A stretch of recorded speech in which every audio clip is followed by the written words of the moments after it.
The following is a special presentation of ESPN on ABC. In the heartland of Iowa, a 7/8 mile racetrack built 1 year ago named Iowa Speedway. Today, it's the site of a race, but the last couple of weeks have been devastating for the folks of Iowa. A deadly tornado killing 4 Boy Scouts, injuring others, and look at the cleanup and the mess left behind by 2 weeks of rain and flooding that have left everybody wondering, would the fans turn out? The place was a sellout, and we got our answer this morning. They have come out. They have literally left everything behind, some just wanting to get away from the devastation of the floods, the worst in the history here in Iowa. We welcome you to Firestone Race Day as we get ready to celebrate a beautiful day in the nation's heartland. Hello again, everybody. Marty Reed, we are so glad you're with us. You know, sometimes we watch on the news, we get a little hard to all the things that we see. It doesn't touch us. Believe me, every one of us, as we've driven around this area and you see the massive flooding, it has just been an eye-opener. And what these folks have gone through in Iowa is truly devastating. The racetrack here on very high ground, but take a look at some of the damage. Of course, a lot of the damage, the hardest hit was in Cedar Rapids. Des Moines had flooding, Iowa City, 88 counties in all, and the cleanup will take an awfully long time. But as we found out today, this is a resilient bunch as they have come out to watch this race. Take a look. Here's the proximity from Google Earth. We'll show you where Newton is. And Newton, very high ground. No water damage in this area. 95 miles to the east is Cedar Rapids. 40 miles to the west is Des Moines. Both those areas very hard hit. And take a look at this. This is the Race to Recovery. And it is a program to raise $1 million by September 20th for Iowa Relief. And it's led by the Iowa Speedway and a group of area businesses. And it is really a worthwhile effort, and we wish them well, and we'll get more on that in just a moment. The Indy Racing League has also donated $60,000. They've gotten together with the teams and the league itself. That will go to the Iowa chapter of the Red Cross. And then you'll hear a little bit later from Vince how one team has gone even further. But a man who's been very much involved in the construction of this racetrack is someone that's very familiar to all our NASCAR fans, Rusty Wallace. He's with Jackaroot. Marty, in fact, our friend Rusty Wallace was instrumental in the design of this racetrack and also in the execution of the Race to Recovery. And Rusty, I wonder just how important is it for Iowa Speedway to be a good corporate citizen like they are? Well, Jack, it's very important to do that. We've got a big fundraiser going on right now to raise over $1 million, and we're going to meet that goal. So far, it's going really good. Let's talk a little bit about the racetrack as well. You know, we saw the race last year, but at least talking on pit road, many people think that, well, we're going to see a lot more passing because there's a lot more cars. What do you think? I think you're going to see a lot more passing because the track has had a year to season. Last year, you look at this racetrack, it's very black. Now it's gray. I've talked to a lot of the drivers, and they say we've got a little bit different tire, the same wing package, but they think just the track seasoning 1 year is going to make it much easier to pass because the cars aren't going to have that much grip. Yeah, we do have more cars. That's just going to make it a better race. Let's check in with Vince Welch. Vince, you've got more to the story in the Race to Recovery. Well, Jack, one of those teams certainly doing its part is Target Chip Ganassi Racing. Of course, one of its drivers, Dan Weldon. Dan, why did your team feel compelled to donate its earnings from today's event to the efforts here in Iowa? Well, I think firstly our thoughts and prayers are with, you know, all the people that have been involved in the Iowa floods, and certainly we feel for those people. But as an individual, I've learned a lot about giving through Target and Chip Ganassi. I mean, Chip Ganassi is a very, very heartfelt guy in moments like this, and through that, Scott and I wanted to do something where we could take people's minds off of what's happened and try and spur some interest, you know, with the two of us to, you know, just make them hopefully smile for a short period of time, and that's what we thought would be a nice gesture. It's been a bit of a recovery for your team this weekend as well because of an accident that you had yesterday. Got caught up in a situation with Bruno Junqueira. How has that affected your team's preparation for this race today? Well, it's very unfortunate. I was just running, or just going to sneak by Bruno in practice, and unfortunately his suspension broke and he just collected me. But I was in the wrong place at the wrong time. It seems to be that way lately. But we're going to turn it around today. But you know, everybody at Target Chip Ganassi Racing has worked really hard, and I think we have a very good race car. Yeah, maybe Dan Weldon benefited benefited guys from qualifying being rained out. He'll start 3rd today on points. By the way, it's his birthday, so maybe a winner on his 26th today. Marty? All right, thank you, Vince. As we take a moment now to send our condolences to our family and friends over in the NHRA community. I'm sure you've heard the news by now that yesterday in a qualifying crash, 46-year-old Scott Coletta was killed when his car exploded into flames at the far end of the racetrack. We send our condolences and our best wishes to his entire family. Scott Coletta, who started his career back in 1982 at Englishtown, New Jersey, the same place he lost his life yesterday. Back here at the Iowa Speedway as we get ready for today's second running of the Ethanol IndyCar 250 at Iowa, presented by the Midwest Corn Growers. It is a big day for the Iowa corn growers. In fact, over 300 are here in attendance. They'll be in a hospitality area that literally consumes the outside of turn number 1. It is truly a great day for those involved in growing corn and also the ethanol project. There's young Marco Andretti. Boy, it has been a tough go of lately for Marco. A little bit of strained relations on the team and a tough last couple of races. Marco Andretti is now a driver on the move. Here comes Marco. Marco makes a move very late going into 3 and leaves no room for Tony. He's gone. So much for teamwork. Tell him I'm sorry. It better be. I think it was a very stupid move. It's a tough call. The way I saw it, I had an awesome run, and I just got to the inside. I felt so bad at the time, but I got to focus on the task at hand, and that was to try to win the race. Oh no! And a crash! Carpenter smacks the wall! Oh, and a car gets up in the air and Marco Andretti involved! Big carnage in turn 2 at the Milwaukee Mile. Oh no! Crash! Ryan Hunter-Reay and Marco Andretti get together in turn 4 at Texas Motor Speedway. Marco, you've had a week now to put the run-ins of the last few races behind you. What can you do today to ensure that this is the start of an upswing for your season? To be honest, just keep doing what we're doing, because it just seems, unfortunately, we were caught in the wrong place at the wrong time in a lot of places, you know, and a bit snake bitten, you could say. I think, you know, but we're just looking forward to really just keep working on the race setup and getting me comfortable cars, because that's what makes it easier on myself, you know. But you could, you know, we're a little bit disappointed that qualifying got rained out, but you could definitely look for hopefully the blockbuster car towards the front. Jack, last season, this was the race where Marco's year sort of started turning around. Hopefully he'll do that again today. Hopefully, Brianne, but a guy that would like to end a streak of his own is Tony Kanaan in the 7-Eleven machine. At Homestead, you said this was going to be like your championship year. You were going to win some races, and you're shut out so far. How do you turn things around here? Still many races to go, so I think, you know, we're trying very hard. We had some misfortunes, and that's what happens in racing. You know, it's when it's your year, it's your year. We're fighting really hard, Jack, and I think we have a good possibility still to turn the situation around. Let's remember, last year Dario here was 78 points behind the leader, and who won the championship. So I'm 80 points behind right now. Now, AGR has been shot out of victory lane with an Andretti and a Kanaan, but Vince Welch, you're with the person that's been carrying the standard for AGR. Certainly has been the highlight of the season from the Andretti Green Racing perspective. Danica's win at Motegi. It's been a roller coaster season, though. I understand Tony Kanaan called a drivers-only meeting at AGR this week. What was his message? You know, it's just good for us to get together as teammates and talk about things and get it all straight and see where we're all at with stuff. If stuff's bothering us, you know, we're just a very tight team, so you know we need to keep it that way, and that's how we've always had such an advantage and why we've always been able to have so many cars up there. So we just talked out all the stuff that we need to get off our chest, and you know, we're all good. We've always been all good, but it always helps to talk. So we're good. Since your win at Motegi, and I know statistics don't always tell the entire story, but your average finish has been 15th. What do you feel like has been the stumbling block for you during that segment? Well, the 2 races after that, being Kansas and Indy, were top 5 finishes. But I had the tire come off. The right rear was basically the screws that keep the tires in position were broken, so that didn't work out, so we had to stop.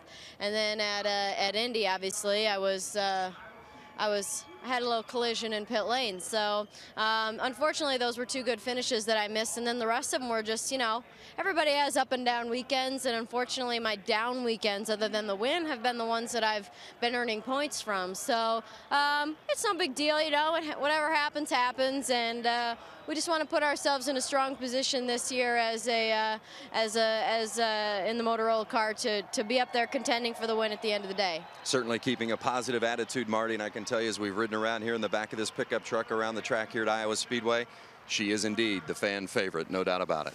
All right, let's take a look at the statistics comparing last year to this year for Andretti Green Racing through 7 races, and 2 stand out. Obviously, the one and only win this year, Danica's win back at Japan.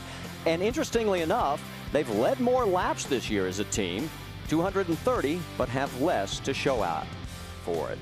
Now, the man that they're all chasing is that guy right there, Scott Dixon. He has 3 wins this year, looking for number 4, and he's going to be on pole today. We'll talk to him.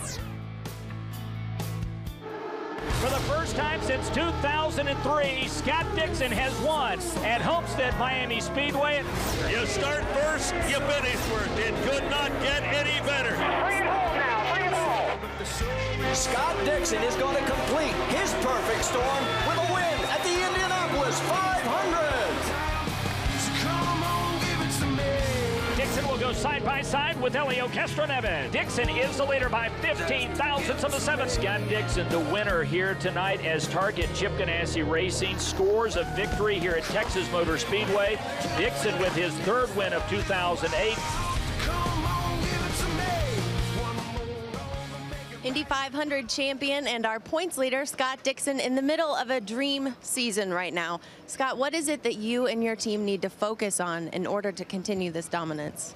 You know, we got to just try and keep the ball rolling, and I think when you get into a ride like this, you got to ride that wave as long as you can. And the team Target has been doing a fantastic job, and anytime I've needed them to help me out in the pits, they've been able to. But you know, I think this weekend we've got to really try and keep gaining to a stretch of 6 races, and we've got to start this weekend off with the commit car, hopefully trying to gain some more points. Now I got to put you on the spot for a second. It's your teammate's birthday. Did you get him a present? I haven't, you know. The problem I've got, you know, it's he's 30, so it's the big 3-0. I think he was just lying on the broadcast before this saying he was 26, so we've got to clarify that he's actually 30 today. And I don't know, I've got to think long and hard about this. I'm going to get him something pretty special. A bit of speculation on the actual age of Dan Weldon, his teammate. Now, away from the track, Scott is an accomplished triathlete. Now, there's no question that the IndyCar drivers are in excellent physical shape, but we took an even closer look at just what kind of athletes they are. I can't never stop working hard. I find it amusing sometimes when people say that drivers aren't athletes. You know, yeah, you do have to, you know, have a good car to, you know, win and things like that. But the guys are pretty fit. There's no doubt about that. They don't understand that when you're going 220 miles an hour, our cars are not made to be comfortable. Our cars are made to go fast. Couldn't be fat and lazy and get one of these cars, I'm afraid. We analyze each driver, put them through a fitness regimen to identify any weaknesses or imbalances. In a race car, you need every muscle. You need your abs to hold you in place because you always have a lot of G-force. You need strong arms for the steering, you need a strong neck, and you need strong legs also. They know where their weaknesses are, and they know how that translates on the field or in the race car. If your body is well prepared, it's one less thing that I have to worry about when I'm in the car. Race car drivers typically train like endurance athletes, like a triathlete. You've got the swimming for your upper body, you've got, you know, your running and your cycling, which is really good for your endurance.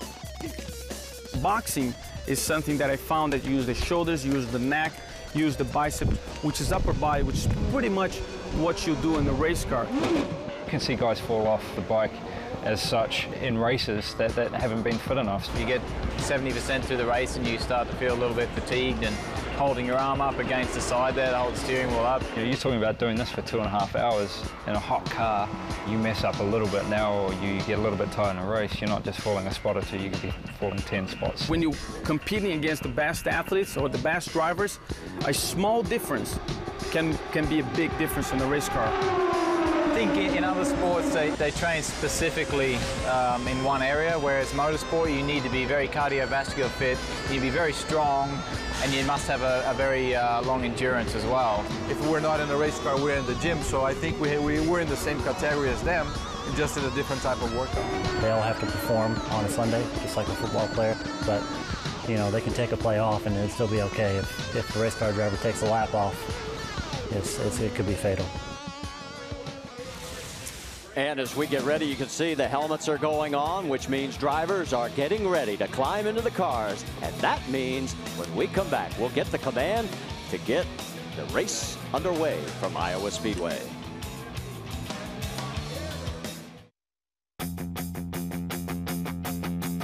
This is just going to kind of be a funny race. Got a crash in turn 2. 2 cars involved. It is Dan Weldon. Watch the swall and you're like, all right, whoa. Through the field, look out, that was Tony Canon. Danica Patrick has gotten together with 2 cars as they head to turn number 1, 4, 5 cars involved. I had nowhere to go. It sucks. And what we learned last year is that 4 cars will not go 4 abreast at Iowa Speedway, no matter how fast or how slow. And look at the crowd here as we are getting ready for the start of the second running here at the 7-8 mile oval. Let's talk a little bit about this track as we bring in our expert analyst, Scott Goodyear. It is a short track, second shortest track that will run this season, but it races like a super speedway. Marty, it really does. When this track was built, everybody really thought that it was going to be one of those cases where you got down into turn 1, put your foot on the brake, got through the turn, and then it would accelerate out of the turn itself. But that's not the case here because you are flat out all the way in qualifying and really flat out in the race itself. We really do expect to see a lot of side-by-side racing like we did previously. And last year, everybody was getting used to this brand new racetrack. When you come here for the very first time, yes, you've tested, but it races differently. You have to understand that. And you can see 3 wide here going into turn 1. Marco Andretti tried to make it work, but you know something? It was very difficult last year for that to happen. We heard Rusty Wallace say that we've got 1 year underneath this track right now. Maybe it will be better, but you know, I still believe this is a 2-lane racetrack. Let's talk a little bit more about Andretti Green. You've been in those driver-only meetings. What's in between the lines? Well, I think there's still tension there because if the drivers' meeting was called in the first place, there's tension there. And I think the situation in Indianapolis between Marco and Tony Kanaan, I think that's still hanging over everybody's head. Well, we'll find out as we get ready to go racing. We'll step aside one more time. This concludes Firestone Race Day. When we come back, we will get the command to fire the engines, and we'll return after this message from our ABC stations.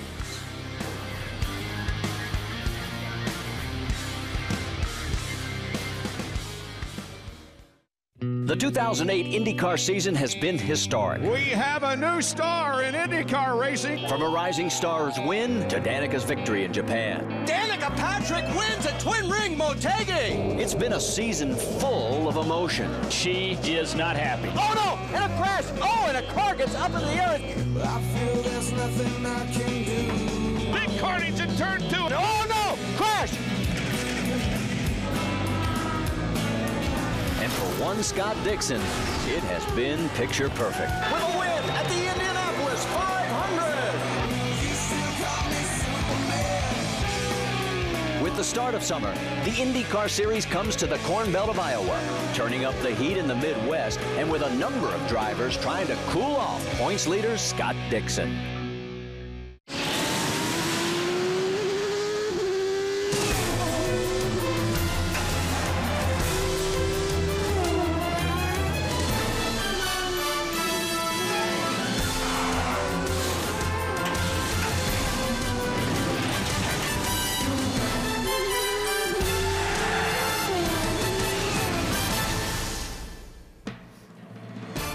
And on a picture-perfect day here in Iowa, we are getting ready for the Ethanol IndyCar 250 at Iowa, presented by Midwest Corn Growers. A 7/8 mile oval that drives like a super speedway, and let's get this show on the road.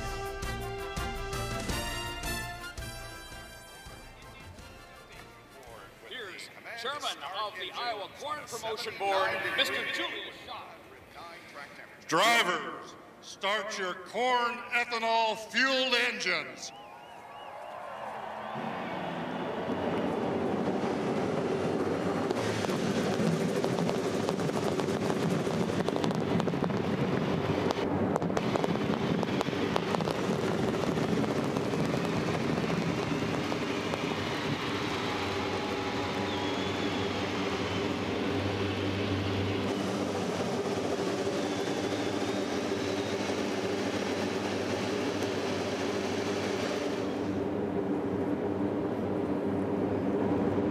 So the engines have fired as we'll get ready for 4 pace laps here. We'll show you our ethanol starting grid across the top. And since qualifying was washed out yesterday by a rain shower, it will be based on points. So that means Scott Dixon will be on pole, even though he was only 9th fastest in the combined practice sessions.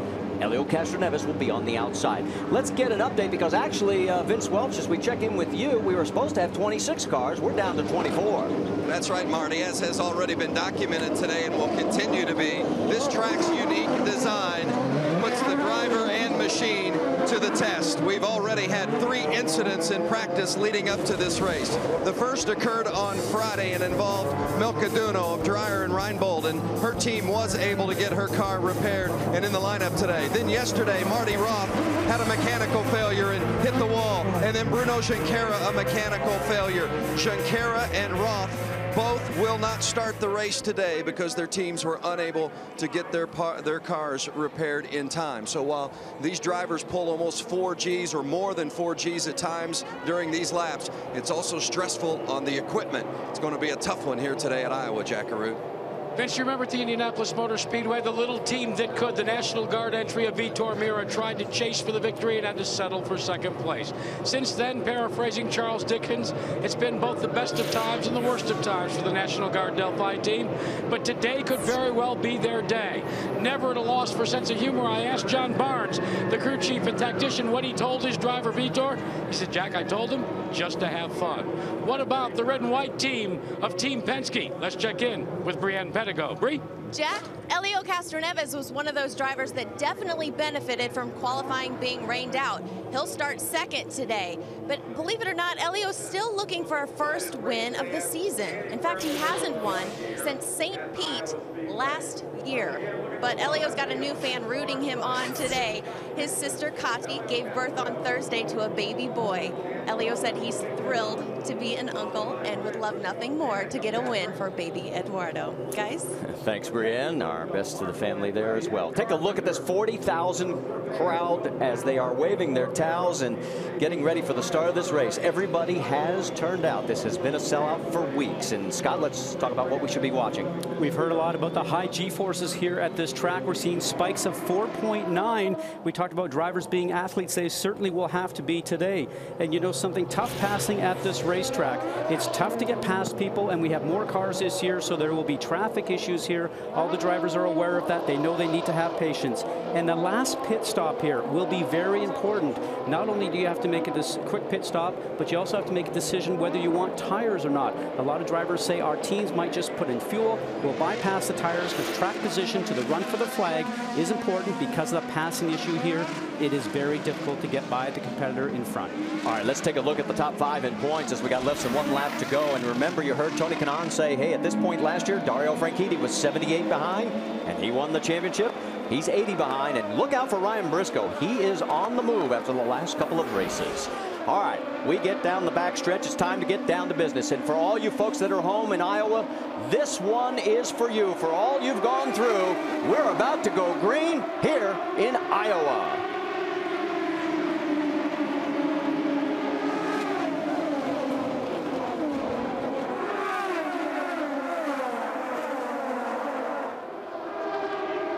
We said 4 wide wouldn't work. Oh man, this looks like rush hour on the freeway, doesn't it? Remember, since we started on points, there were some fast cars in the back that were slicing and dicing. And you can see that Helio Castroneves has gotten the early lead over Scott Dixon. Remember, we spoke to him this morning after the drivers' meeting, Marty, and he said, I feel good, we're strong here, and might just take advantage of Scott Dixon not being as quick as he usually is on race weekends. We fly around this track in 17 seconds. Let's go back to about 5th place, where you see Marco Andretti. He gets around Dan Weldon, moves into 4th. Weldon 5th, and Ryan Briscoe in 6th. And there is Briscoe trying to go underneath Weldon. The low line is the preferred line, but right now Weldon's hanging with him. It's different this year. We came here last year. Everybody wanted to go fast. It was a new racetrack. We're looking for a battle right now for 2nd place between Scott Dixon and Tony Kanaan. Tony Kanaan in the green and white 711 machine. Everybody just sort of ran on the bottom line last year and made everybody go around the high side, as Kanaan's now looking to go on the high side. But practice here, I noticed, Marty, everybody started to run a high line. They know they have to be able to pass high if they want to get to the front. Kanaan gets around him, Jackaroot. And Marty, remember the physical beating that these drivers will take. In the corners, Tony Kanaan told me he takes as much as 4.9 Gs. I asked him where he feels it the most. He said, as a triathlete, he said, on Monday, my neck, my shoulders, and my legs ache. He said they ache again on Tuesday, again on Wednesday, and on Thursday. He said, and then we load up and go to Richmond for more of a beating on Friday. That's right. Our next track is the 3/4 mile Richmond. And that is our shortest track. And look at Scott Dixon. Remember, we told you he did not have the dominant car. And he's running a defensive line that previous lap there. He's using up a lot of racetrack to try and keep Marco Andretti behind him. Now, he will know from his spotter, who's up top of the grandstand, where the driver is behind, but he also has to make sure that he doesn't look like he is blocking, because he will be assessed a penalty by the officials if it looks like he's stopping the progress from the car from behind. You saw on the Firestone Telemetry just how much the G-loading takes effect, and the battle for the race lead is heating up. Tony Kanaan, he is going high. He's going to try that line around Helio Castroneves. Down the back stretch, where the banking is only 4 degrees. In the corners, it's what we call a variable. Starts at 12 in the first lane, up to 13 in the second, 14 on the high line. And the back stretch is actually 10 degrees, or the front stretch is 10 degrees as well. Well, you and I are standing down in turns 1 just the other day, 1 and 2. Remember, I commented to you, it doesn't look like it when you're standing on the outside of the racetrack, but when you're down there at track level, you realize how much banking this racetrack has.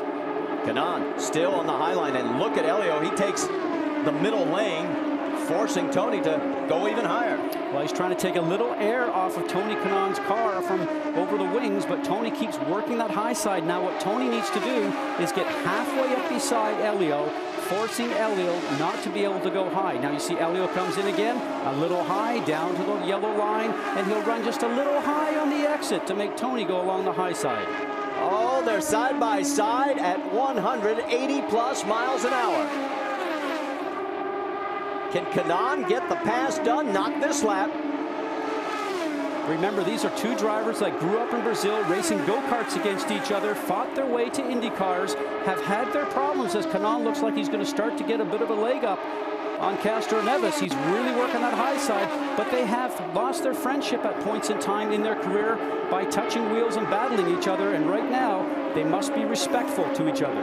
It's allowing, as you can see, Scott Dixon to close. He's in 3rd place with Marco Andretti in 4th. Rounding out the top 5, it is Dan Weldon with Ryan Briscoe right behind Weldon in 6th. Those 6 cars have sort of checked out on everybody. Meanwhile, Helio Castroneves still holds the lead as he keeps forcing Tony Kanaan to try the high line. Neither one of these drivers has won yet this year, although Castroneves has finished in the top 5 in every single race that we have run this year, and we've run 7 prior to today. Stay with us. We've got a lot more going as we'll go side by side. Tony Kanaan still looking for victory number 1. Can he get it today here in Iowa? Back here at Iowa Speedway, you can see that you have the race leader, Tony Kanaan, out front. We'll show you a replay, as you just saw it on side by side. But first, let's do our GoDaddy.com trivia question for this week. When's the last time an IndyCar Series rookie won on an oval? Scott, the clock is ticking. Oh, you asked me this morning, and I failed on that one, didn't I? So go ahead, make me look bad. Well, I got to be honest, I missed it also. It was back in 2004. Our answer is Adrian Fernandez. He did it out at California. For more, log on to ESPN.com/GoDaddy. All right, let's go back. You saw it on side by side. We'll show you one more time. This was the pass on the outside. Something we didn't see very much last year, the outside pass, but TK continued working on Castroneves. Castroneves had to lift his foot off in the middle of the turn and probably had some understeer in the race car, slowed his speed down, lost his momentum, and over quite a few laps, Tony got the program done. 4th race this year now that Tony Kanaan has led, but he has not yet won here in 2008. He's opened up a bit of a lead, almost a full second now over Helio Castroneves. And while you take a look at that, let's also update you on our biggest movers of the race. AJ Foyt, the 4th, has come up from 18th to 10th, so he's picked up 8 spots. And Ryan Hunter-Reay has picked up 7 spots as he's jumped from 14th to 7th on the racetrack. And there is Ryan as he is closing in on Ryan Briscoe for 6th position on the racetrack. You know, Ryan Hunter-Reay and that team has just continued to work very quietly throughout the season. They keep getting stronger each and every weekend, both on ovals and on road courses. And you know something, Vince Welch, I think that we're going to see him on the podium here very soon this year. Well, Scott, this is a team, as you said, that has really started to step up its program, and their runs have been much stronger than the results have indicated. And this race is bigger for no other team than this one, with ethanol on the side of their car, with the ethanol and corn producers here in Iowa en masse rooting on this team. This is a home race for this sponsor, and there is no bigger venue than Iowa Speedway for Ryan Hunter-Reay and the Ray Hall Letterman crew. And they're not disappointing their fans here in the early going. Certainly not, Vince, as you can see, as he's still about 0.2 of a second behind Ryan Briscoe and ahead of Ed Carpenter by 0.4 of a second. Gives us a chance right now to bring Rusty Wallace, who's joined us up here in the booth for a brief stop. You promised in the pre-race show that we would see 2 lines. We have seen it happen so far. Well, I'm pretty proud right now. The IRL made some changes with the tires, and the track has had a year to season in, guys. You can look out there right now and see the bottom part of the racetrack is black. The top part of the racetrack is gray. So, Scott, that's indications that the track is seasoned and things getting better. And certainly the cars work better. But you know, when you come to a racetrack for the very first time, all you're interested in is going fast. And I think that's what they did last year. I don't think they were really concentrating on how to pass race cars out there. Just, you know, the drivers are. We just want to go fast. Yeah, I totally agree with you. You're exactly right on that. In fact, I talked to some drivers this morning, guys, and they said, look, we were just a little uncomfortable. We had a different package than we got this year. And right now, they got a lot of confidence in the racetrack. You guys, what about the crowd and the weather? 80 degrees, not a cloud in the sky, no humidity. These people in this Iowa are going nuts right now today. It's a great race. 40,000 strong as you're watching A.J. Foyt IV battling Danica Patrick for 9th on the racetrack. And this group is 5.5 seconds behind the race lead. Jack, you've got more? Well, Danica Patrick thus far is fighting an understeer condition on her race car. On a track like this, that's not all that bad, but it has kept her from doing anything other than trying, according to her team, save her front tires. Now, directly behind her, A.J. Foyt IV may want to thank his teammate, Ed Carpenter, for the way he's been able to advance through the field. You see, at the end of the day yesterday, Carpenter got with his teammate and explained to Foyt that he was turning in too early. He's adjusted his style, and it's gained him positions.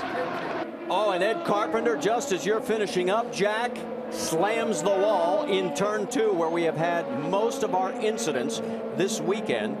And he has got serious right side damage on the car. So another tough break for Ed Carpenter. He has had several runs this year where he has been in the top 5 and contending for potential race wins. In fact, if you remember back at Motegi, he also was in that mix right up until the end when he had to stop for fuel. You know, and this is difficult because this is the first race of 6 that we have in a row, and he currently right now is tied in 8th place with Marco Andretti for points. And what a driver does after Indianapolis, if you don't win Indianapolis and you don't have a great run there, you go back to thinking about the points championship, and this will be what he thinks about right now. I've just lost an opportunity to gain good points because they did have a strong car here in Iowa. Well, we're being told all we have is the aftermath of what happened, but as you can see, the whole right side of the car, don't know whether it just had a mechanical failure. Let's talk a little bit about the 2 mechanicals that were mentioned by Vince. Those were both in the right rear suspension areas. High G-forces here, 4.9 that we talked about as a peak, but you're constantly doing that at each end of the racetrack. 250 laps, 500 times. The driver will feel that. The car feels that also. All right, so as we get ready for our ethanol triple pits, they're all coming your way, led by race leader Tony Kanaan. Jackaroo. Well, Tony Kanaan will bring his 7-Eleven machine in for service. Remember, 22 gallons of fuel. He's passed by Elio Castroneves now. You'll find Kanaan on the top and Castroneves in the middle and Marco Andretti at the bottom. Neither of these 2 cars expect to make any major changes. Just an exchange of tires and off and away. That's exactly what takes place. As they pull out the field with Castroneves and Andretti trailing Kanaan. Well, the top 4 came in the same positions that they are going out. Ryan Briscoe picked up 1 spot. Scott Dixon fell back 1. So that's the race off pit road. As you ride on board with Danica Patrick, we'll be right back to Iowa. Still under our first caution, gives us a chance to talk about more short track racing for you as the IndyCar Series continues Saturday night on ESPN. Don't miss the IndyCar 250 at Richmond, 8 p.m. Eastern Time. And that'll be a 3/4 mile high banked slugfest. Instead of 17 seconds a lap like here, it'll be 15 seconds a lap. Don't blink, you'll miss it. All right, this obviously a track that your Rusty Wallace going to have some NASCAR events, ARCA as well. There is Graham Rahal. What I want to talk about is the similarities that I've noticed between 19-year-old Graham Rahal and this 18-year-old phenom, Joey Logano. It's very similar. There's no doubt about that, Marty. I mean, these guys have both laying the numbers down, running good, consistent. And I never thought I'd see an 18-year-old out there doing as good as these guys are doing. Logano was amazing last night, finished second last night. Look at 19 years old out of Graham Rahal. Great job for both of them. Yeah, the young guns of both series. As we're going to step aside one more time before we go back to green. And this will be a message from your local ABC station as we'll be back with Green Flag Racing. We get ready to go back to Green Flag Racing. A quick update. Vitor Meira ran over the air hose from Ed Carpenter's pit. He has been put at the back of this longest line. And you heard the call as we're green again in Iowa.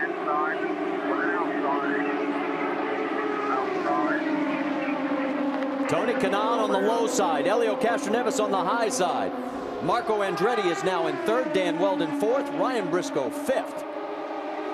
And look at Castroneves as he gets the lead now here on lap 53. Well, remember, we just had the pit stop, so you get to make some adjustments on your race car.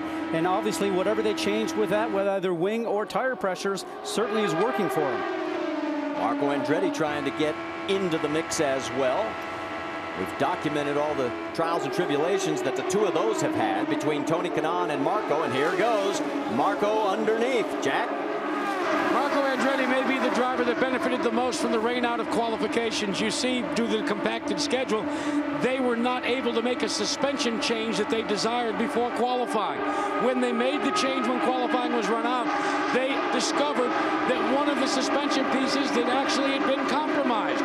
They decided at that point to make wholesale suspension changes. Ziggy Hargis just told me it's paid off. All right, thanks, Jack. As you continue to watch Marco Andretti, we're going to pan back just a little bit further and zero in on A.J. Foyt, the 4th. He has picked up 2 more spots since the restart. That is now 11 spots in all. And there he is as he continues. Let's talk to his Vision Racing teammate, Vince Welch. You've caught up with Ed. Ed Carpenter didn't get a chance to make it to the first pit stop. What happened in the incident? It was a suspension failure. I felt a little bit of a vibration out of 4. And I just assumed it was because the tires are starting to get worn. I was picking up some understeer and then went into 1, and it just, the right front just collapsed, or right rear, I'm not sure. It's too bad, you know, the Menard John's Manville car, we were going to the front, we got held up behind Danica, finally got around her and caught up to the lead pack, and was just kind of saving fuel because it's so hard to pass, but just disappointing. You know, I think we definitely had another top 5 car, if not better, and had to go out to her in the race. It's a shame. Jack? Well, Vince, let's see if we can confirm what Ed Carpenter thought. I talked to Jeff Britton, and the telemetry shows that it was this piece right here, the right rear push rod. Now, let me show you how the push rod works on our cutaway car.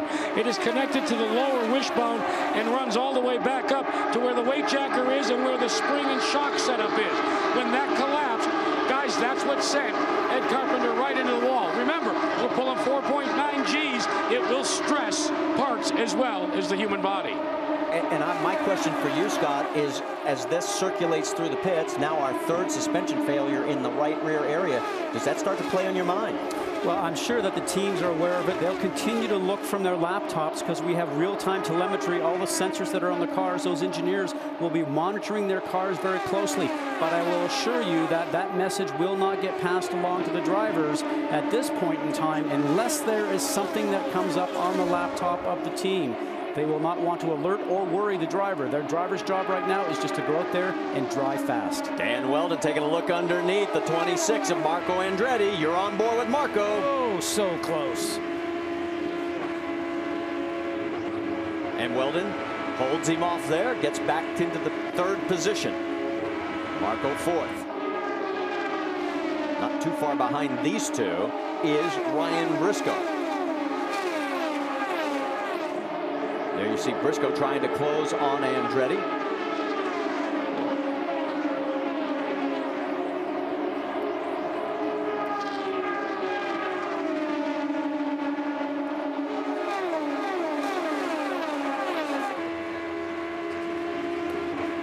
You look back towards Ryan Briscoe as we're on lap 65 now of 250. And Briscoe has made such a huge leap in the points championship as a result of his win and, of course, the last time out at Texas. Well, the win was just certainly a confidence booster because he had so many situations where he got himself involved in accidents. And you know something? For him right now, he just wanted to collect points. I asked him many times through that tough time, what do you want to do? He says, man, I just want to finish a race. Lo and behold, he gets that victory. He gets stronger at Texas.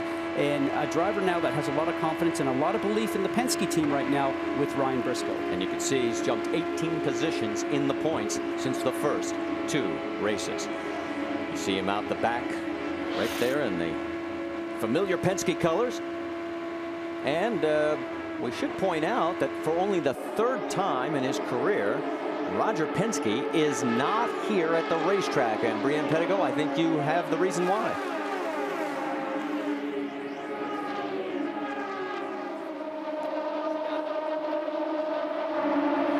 Believe it or not, Roger Penske not at the racetrack for just the 3rd time in his entire career. The first time, Roger was getting married. The 2nd time, he couldn't travel because of 9/11. And this time, he's at home resting after a scheduled follow-up medical procedure. We did talk to Roger this morning. He's doing well, sounds good, in good spirits, and is keeping close tabs on his team. Taking Roger's place as strategist for Ryan Briscoe today is Clive Howell, who you see in the picture there. Clive is typically the spotter for Helio Castroneves, but I talked to Tim Cindric and Clive Howell earlier today, asked what communication they'd had with Roger. They said, make no mistake, he may not be here in person, but he's here. We've talked to him a lot. Guys? Thank you, Brienne, and Rusty Wallace here in the booth with us. You know Roger very well as we go back up front with Helio Castroneves, Ryan's teammate out in front. Roger does have his finger on this race, and he's watching, I guarantee you. Oh, I guarantee you. He's got all the electronic devices he needs to be contacting these guys and tell them his opinion, when they should pit, when they should not pit, stuff like that. He's on the television right now. He's tuned in. He's ready. All right, we're going to step aside. Helio Castroneves now has led on every oval this year except at the Indianapolis 500. And as you look at a smiling Helio, we send our best to Roger Penske. Roger, hope to see you next week in Richmond. Tuesday, the biggest splash of the summer comes to ABC. Each week, 24 players take on the world's most outrageous obstacle course. We dare you not to cringe. We dare you not to laugh. It's Wipeout. It premieres Tuesday at 8, 7 Central on ABC. Back here at the Iowa Speedway, Helio Castroneves, and all of a sudden we're told we have a pit fire involving the 15, and there you see on the right side, that is Buddy Rice. He is out of the car okay, and the flames have been extinguished, but it looks like the day is done for Buddy Rice's team. They'll take a look. We'll get official word as soon as we can, but meanwhile, you can see on the left side of your screen, things have settled down a little bit at this stage, so why don't we get you caught up as we go up to speed. Brienne Pettigo, you've got the race leader.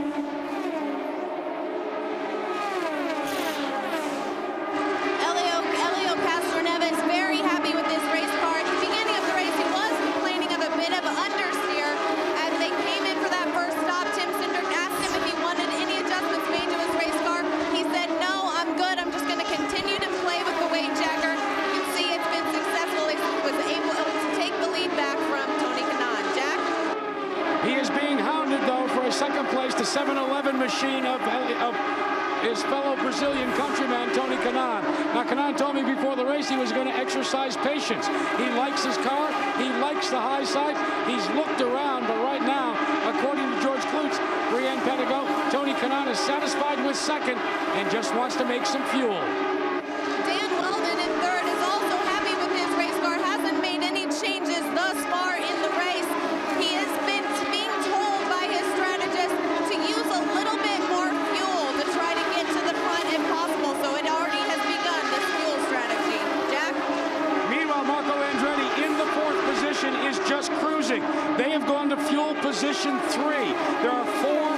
positions. The one that saves the most fuel is 4. He is going to stay right where he is for the time being, Brianne. Ryan Briscoe in 5th position is happy with his race car. During the first stint, he was complaining of a bit of a push in turns 1 and 2. No changes have been made to his race car. Since that first pit stop, he hasn't said anything else on his radio. Jack? A.J. Foyt IV has been on the move. We talked about the fact that it was thanks to some advice given by Ed Carpenter, his teammate. Right now, he is in fuel conservation mode as well, as early on in the race, the Lilly Special is trying to have what they hope will be just a splash and go at the end. Vince? Jack, and right behind you see Ryan Hunter-Reay in the ethanol car taking a peek inside. Hunter-Reay ran in the top 5 at Texas in the most recent race, and he had an outstanding finish lined up before a late race tangle with Marco Andretti as Scott Dixon now makes the move on the ethanol car. But Ryan Hunter-Reay is very happy with their car, and they're keeping an eye on the front. Their motto, focus forward. Brianne? And Scott Dixon just able to get around Ryan Hunter-Reay. Happy with this race car. It is a bit tight for him right now, but contrary to what has been told to his teammate Dan Weldon, they're telling Scott Dixon to conserve fuel. So already we're seeing the fuel issues starting to play out. Earlier we did listen in on Scott Dixon's radio. Let's take a peek at that. Yeah, just seemed early on we were really losing. And in the 9th spot is John Andretti. And what a run it's been for John Andretti today. He started 23rd.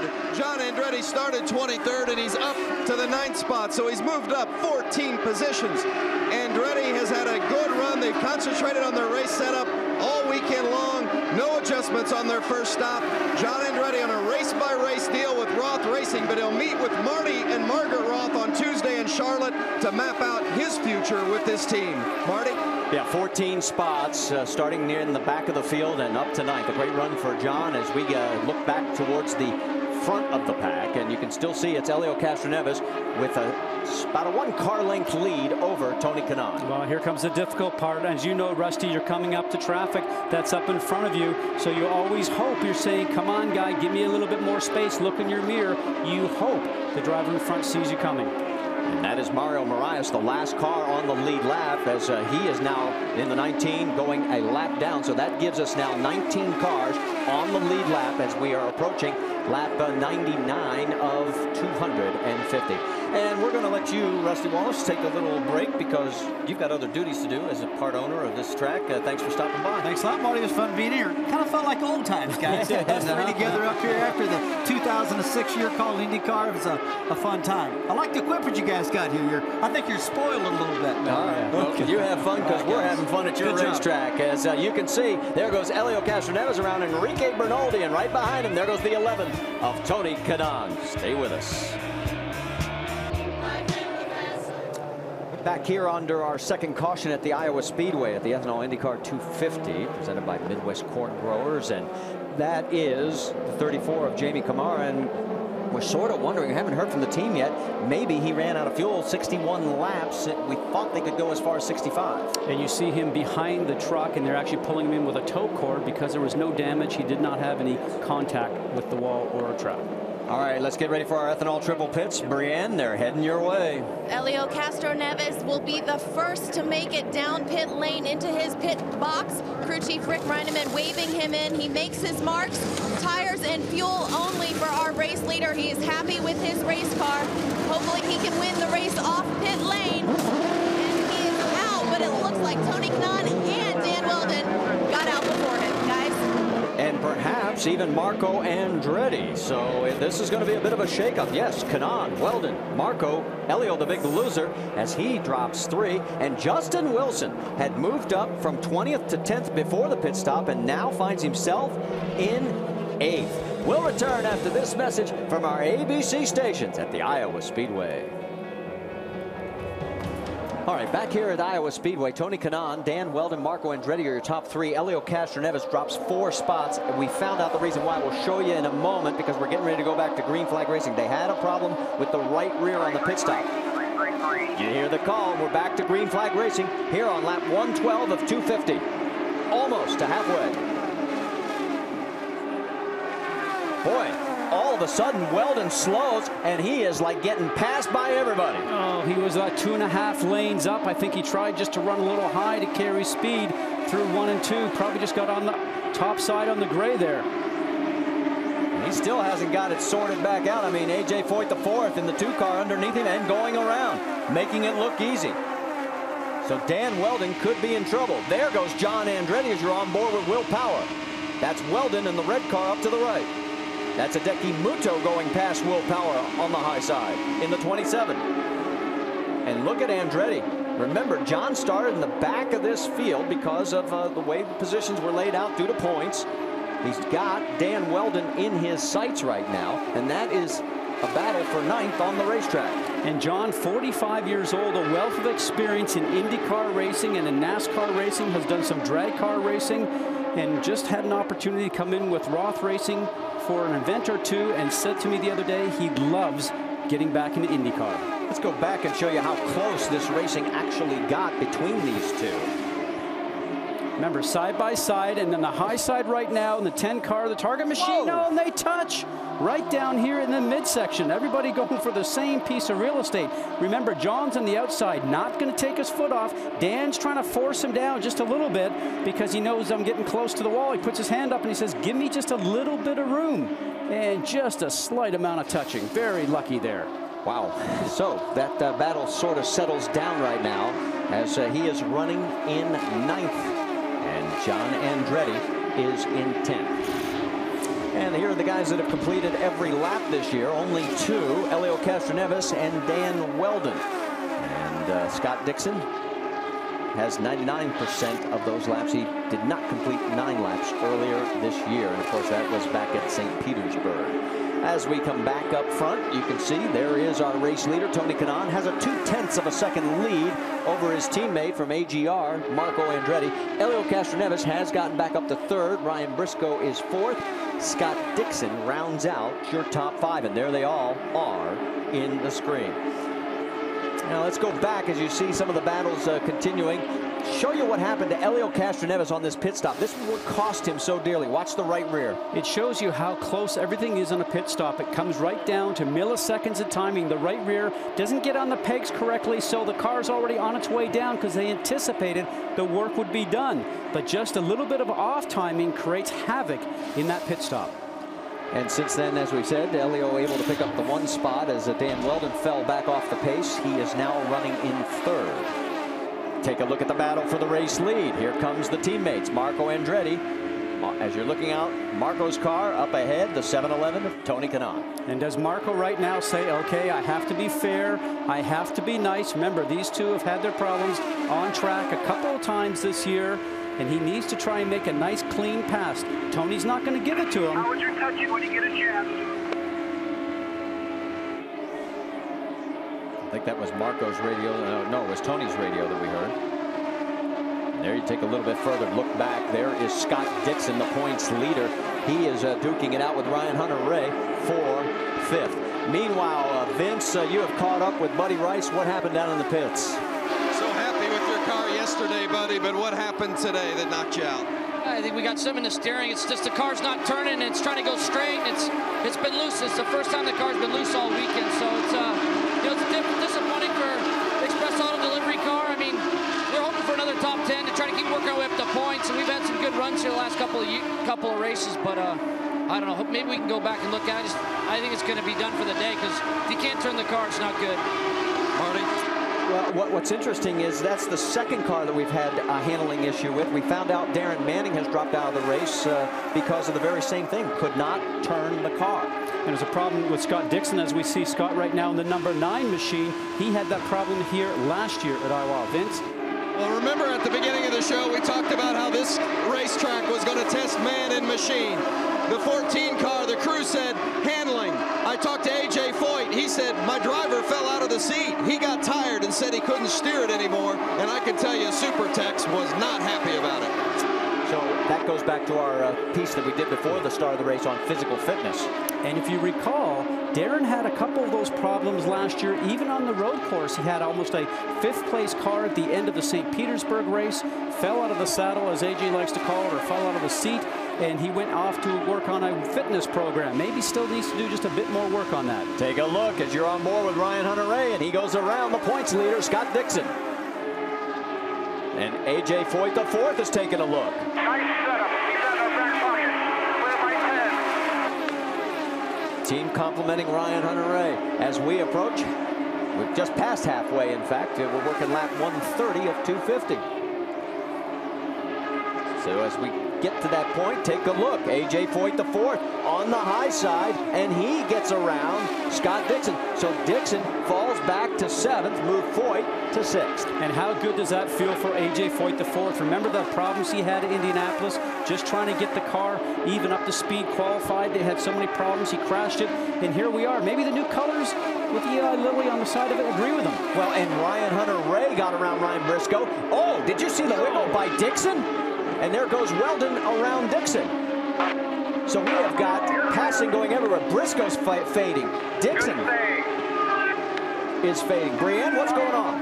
Well, I spoke with Mike Hull earlier in the race, and I asked him where was the speed for Scott Dixon. He said they've got just as much as every other car in front of them, but Mike looked at me and said there's a lot of racing left to do. So this could be a situation where Scott Dixon is simply laying back, letting some maybe more cautions happen that may unfold and may end up in the front, you guys. And you're taking a look at Briscoe and Weldon as they're going side by side. We were worried about passing last year. We didn't have a lot of it, but you can't say that today. There goes Weldon around Briscoe as that is for 6th on the racetrack. Let's pull a little forward, and there we go with a battle for the race lead. And side by side again, to go off something you just said, Marty. Last year it was almost a parade, follow the leader. The teams get to understand the racetrack, but give credit to Firestone. 1 race, 1 year underneath their belt. Firestone has brought a new and improved tire. The drivers enjoy it. So Jack Marco is now leading Tony Kanaan.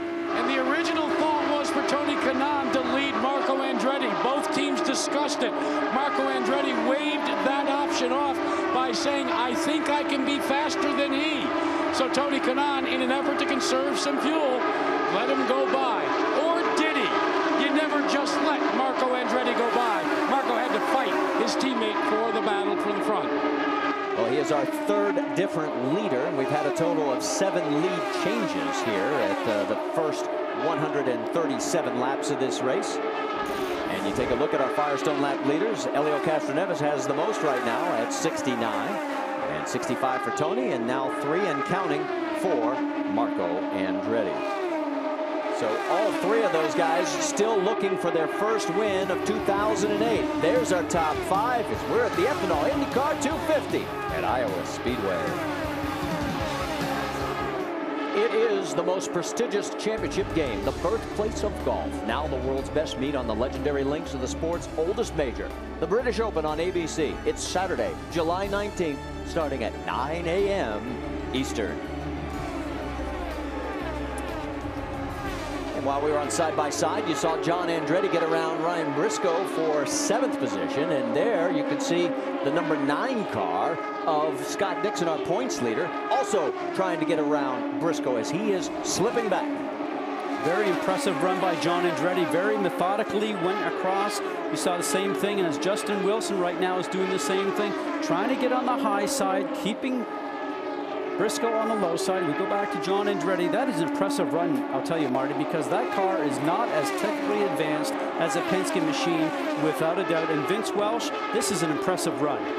And even I think what's more impressive is they've not even touched this car in 2 pit stops other than fuel and tires. Larry Curry, who's now managing this team, said we were focused on having the best race car we could have. Not worried about qualifying, worried about a race car, and he has definitely been on the move. John Andretti, the star of the show so far, and what a strange circumstance it's been for Andretti this season. 16 Wilson. And I'll follow up with Justin Wilson very quickly as well, as Wilson has made some impressive moves today into the top 10 also. And remember, Wilson was not familiar with the ovals coming into the season, but he said one of the things he's enjoyed most about the unification is that they run big ovals, short ovals, road courses, street courses. It makes you more complete race car driver if you can be competitive in all disciplines. He started 20th today. He's up to 9th. A great run Austin Wilson and the Newman Haas-Lanigan team. And let's update a few more racers as we move further back. There was Vitor Mira, and he is now up to 12th. Remember, he had that penalty. And you're riding on board with Danica Patrick.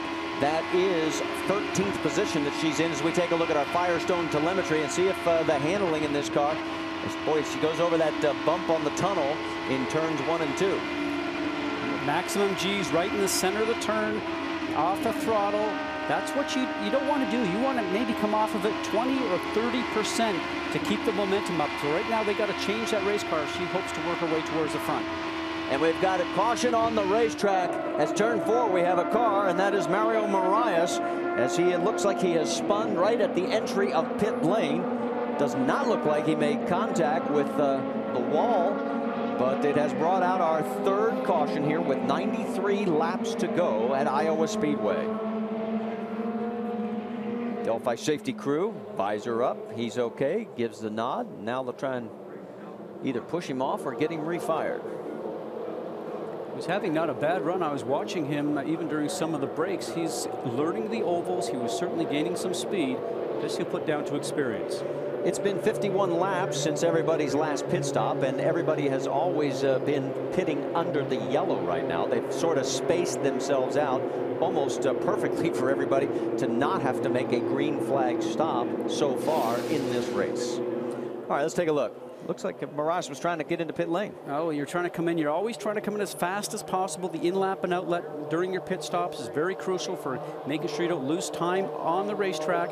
And in this situation here, just carrying a bit too much speed by the looks of it. The back end starts to come around, and he was sitting there waiting to get pushed to get out of the way.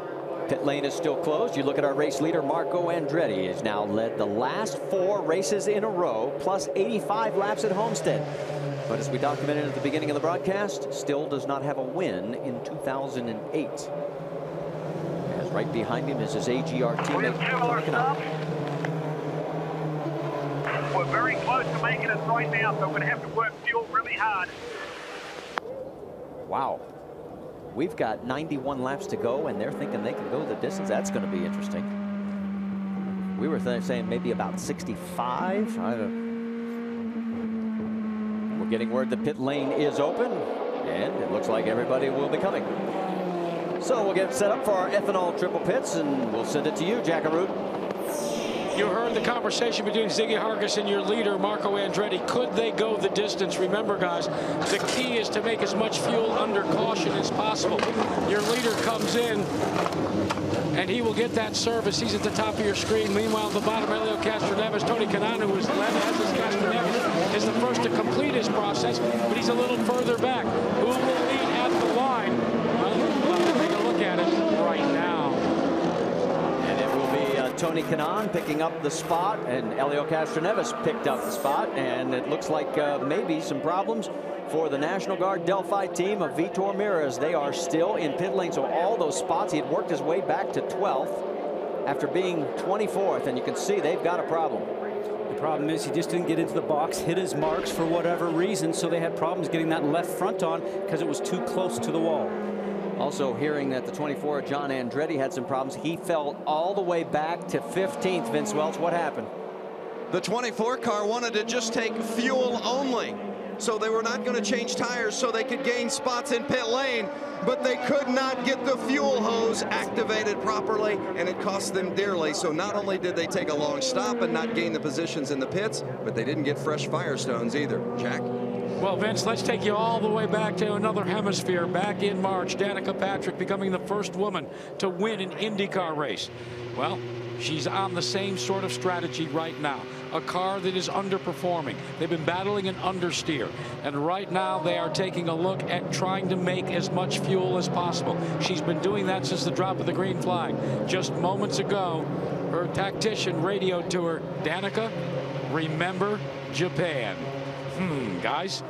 And you could see as you were finishing up, Jack, the 24 of John Andretti did come back in. They figured, you know, we might as well get it taken care of. And you can see the problems that they're having with Vitor Mira's car. He came back in. That's Oriol Servia in the foreground there. And the number 5, they're working on the right rear of the car. As Vitor comes back out, Mira should be on the very tail end of the lead lap. We'll double check on scoring on that. I don't think he went a lap down. Jack, what's going on with the 5? It's been a litany of problems for Oriol Serbia. Went down a lap early. Jimmy Vasser, who calls the shots and co-owner of the car just has not turned. It is not handled.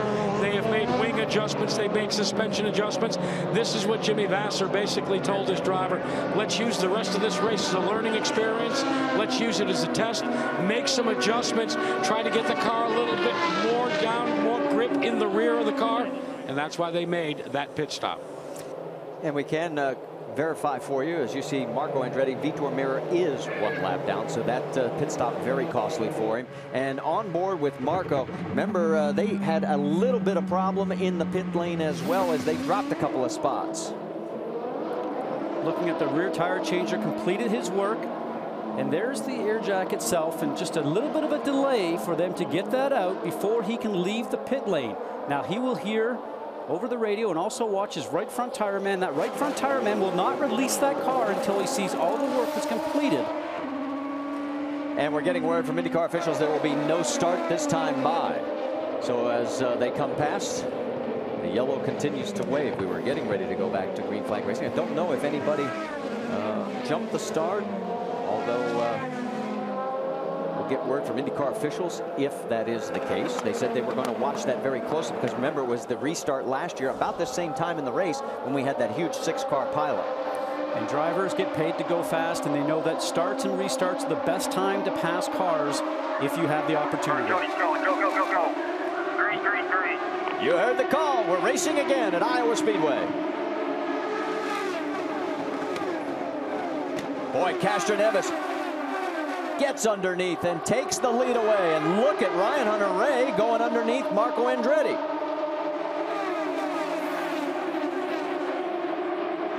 Look a little bit further back as you see Vitor Meira just coming back out onto the track. So his chance of breaking his 84 race string seems to be over, as he is now a lap down and possibly going 2 down.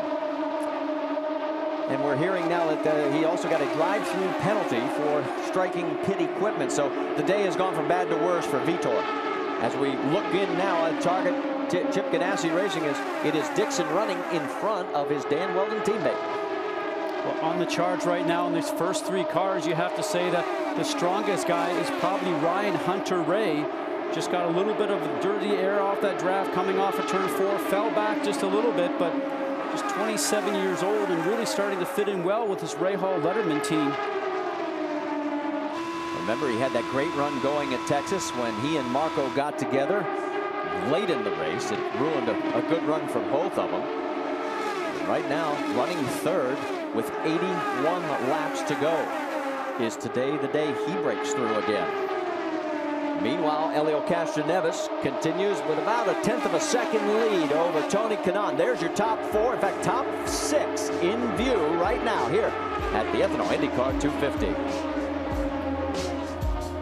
If you are what you say you are. The games are outrageous and the contestants, well, they're clueless. Tuesday, 10 unsuspecting Americans are off to Japan to compete in the craziest contest you will ever see. But only one will say, I survived a Japanese game show. It premieres Tuesday after Wipeout on ABC. Back here at Iowa Speedway, you're looking at the race leader, Helio Castroneves, with 69 laps to go. He is in front of Tony Kanaan. Ryan Hunter-Reay is 3rd. Marco Andretti is 4th. And rounding out the top 5 is our current points leader and 3-time winner this year, Scott Dixon. Take a look at Helio's drought since his last win at St. Pete in '07. You know, both these 2 drivers in the front, Helio Castroneves and Tony Kanaan, both 33 years old, from Brazil, very established in IndyCar racing. But the guy that's trying to establish himself right now is the 3rd place finisher, or 3rd place runner, Ryan Hunter-Reay. He needs to get up front. He wants to get up front. We heard on his radio, he said, you know something, I am faster. I just can't find a way by. The team come on and said, patience. There's a lot of racing left to go. Vince Welch, you have more? That's exactly the theme right now, because remember, this team has run well before, but they just haven't been able to put the finishes on the board. So running well at this stage is almost just a teaser for the 17 and the ethanol team of Ray Hall Letterman. They want to finish strong. They haven't been able to do that this season. They feel like their end result has not justified how well they've run. This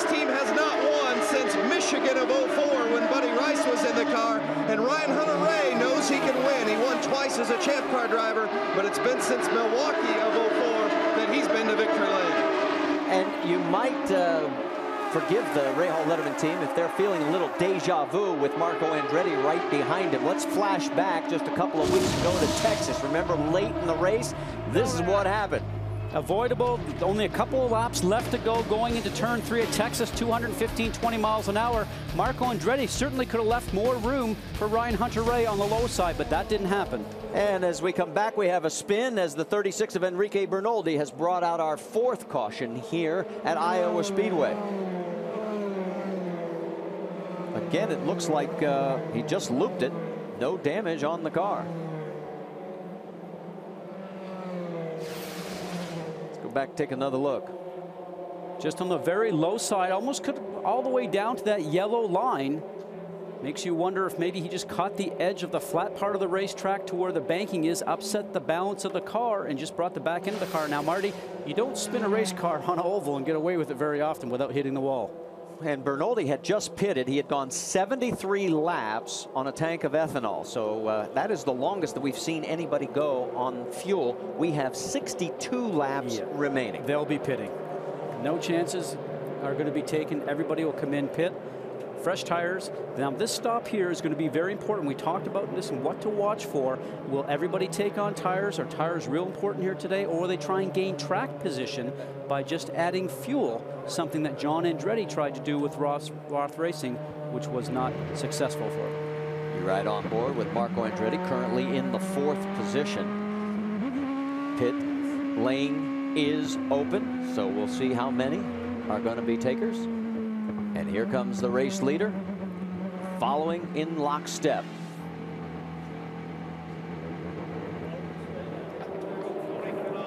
As they come down pit lane, let's set up for our ethanol triple pits. Brienne Pettigo, they're yours. We're waiting on Helio Castroneves. He'll be, again, the first to hit his pit box. He's made his marks. Fuel and tires only for Helio. There's no changes on that car. Jack? And Brienne Pettigo, you saw Team AGR electing to go with no tires. That was a debate, at least on the Ziggy Hargis conversation with his driver, Marco Andretti. They both elected not to go with tires. Their pit stops just over 4 seconds. Thank you, guys. One of the things we're noticing from up here is those that did stay out.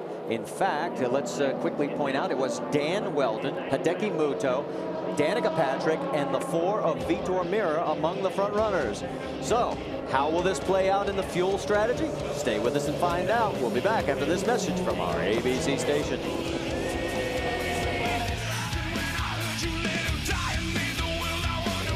One to go this time by as we're here at the Iowa Speedway, and we have 56 laps remaining. Let's talk about the fact that Dan Weldon, Hideki Muto, Danica Patrick, they stayed out, and Jackarut, you're sniffing around like this is Motegi all over again. Oh, what did Yogi Berra say? Deja vu all over again as they get ready to take the green. Kyle Moyer told his driver, said, Danica, this is just like Japan. They need to make 3.6 miles a gallon to the end, and they won't stop.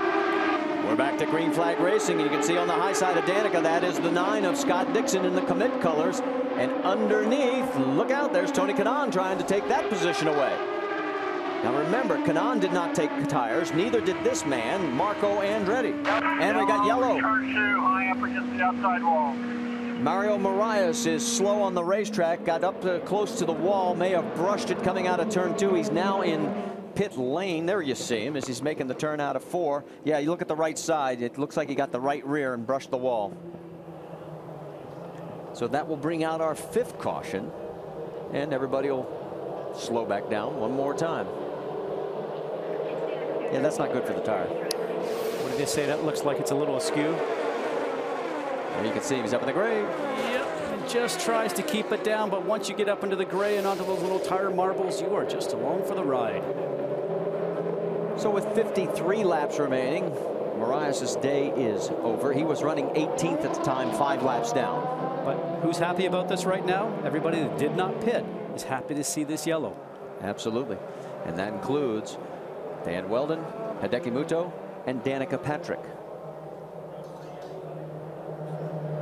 So as we continue under our 5th caution. We've had 39 total laps under caution. We can tell you there are 15 cars on the lead lap. Those that did not take tires during that last stop were the 9 car of Dixon, 3 of Castroneves, the 26, and the 11 of Marco Andretti and Tony Kanaan. Time now for a look at our Midwest Corn Growers race rundown. And of course, Ryan Hunter-Reay, who had a great start and has had a good run all day long, as he is right now in 9th position. He did take tires. Castroneves, Kanaan been swapping the lead a few times. In fact, Castroneves has led 92 laps. Kanaan has led 71. Danica has fallen back and now is in fuel conservation mode to see if she can pull off what she did back at Twin Ring Motegi a few months ago. And it's been a bit of a difficult day for the Ganassi Racing team. That was Dan Weldon getting passed by even his teammate. And our points leader, Scott Dixon, who has led 50% of the laps coming into today's race, has not led a single lap today. So with 50 laps remaining, it is anyone's race right now, depending on what happens with those first 3 cars. Remember, it has been 40 laps since Weldon, Muto, and Patrick pitted. Everyone else behind them pitted just 10 laps ago. Vince, why don't we check in with you and see what some of the strategy is going on down at pit lane? Well, as we've documented, almost all the teams chose not to take tires, but Scott Rimke, you put the fresh ones on the 17 car. Why? Well, we didn't want to hang him out at the end, and we think fresh ones will be what we need. We've passed a lot of cars today, and we think we made the right move. Time will tell. We're going to find out here shortly, guys, and Scott keeps telling his driver, Ryan Hunter-Reay, one at a time. Take one at a time. Well, he is currently in 9th. Right in front of him is A.J. Foyt, the 4th, as we are now a half a lap to going back to green flag racing. And this time by, it'll be 48 laps to go. So Weldon is out in front. Can he stay there? Gets a great start over the rookie Hideki Muto. Danica Patrick 3rd, and look at Dixon trying to go for the low line.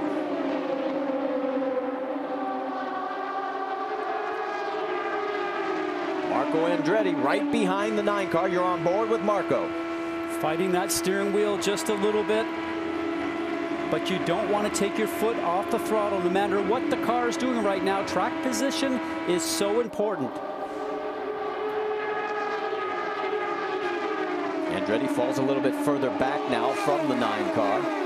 Behind Marco is Helio Castroneves. Remember, he has led a total of 92 laps, the most of anybody in this race, but he's got his work cut out for him. Remember, he did not take tires.